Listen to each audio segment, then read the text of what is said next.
kemudian dari situ dia belajar lagi bahwa ternyata khususnya Islam itu memberikan pedoman yang sangat jelas tentang bagaimana cara hidup sehat. Di Islam itu ada ya? Ada. Okay. Sehingga akhirnya saya memutuskan untuk mendalami itu, menekuni itu, dan tentunya dia tidak bertentangan dengan ilmu manapun karena Islam adalah agama yang sangat saintifik. Sehingga ketika digabungkan beberapa dimensi-dimensi pengobatan yang ada dengan Al-Quran atau petunjuk Nabi SAW itu ternyata jadi indah sekali. Jadi itulah yang saya sekarang coba sampaikan ke banyak kalangan. Jadi jelak-jelak itu sosoknya. Nggak panjang? Nggak banyak. Ternyata nggak banyak. Berdakwah juga?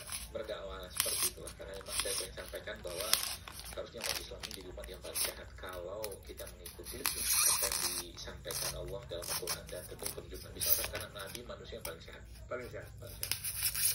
Dok, saya tertarik satu artikel. Anda punya tips bagaimana ngecilin perut untuk laki dan menambah kejantanan gitu ya? Oh ya, itu sebenarnya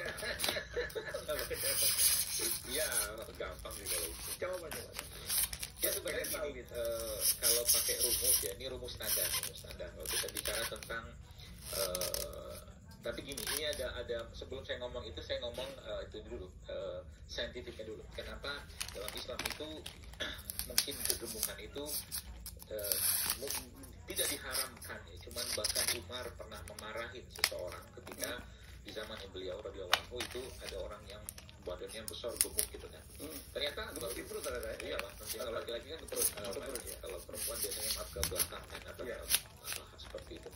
Nah itu ternyata memang dari beberapa data yang saya baca itu ternyata di laki-laki itu ada enzim yang bisa mengcover ketika terjadi lemak yang berlebihan itu dari testosteronnya dia itu convert ke estrogen.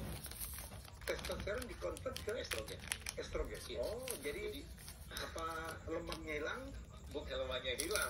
Jadi laki-laki yang berlebihan berat badannya, which is dia lemaknya berlebihan, maka akan ada enzim yang mengubah lemak tadi. Iya. Mungkin tidak semua mengubah si lemak itu menjadi hormon wanita. Jadi begitu? Iya. Jadi kalau makin gendut, seorang laki-laki akan makin feminin? Saya tidak mengatakan feminin, tapi hormon laki-laki berkurang. Karena testosteron itu ada apa? Katanya ada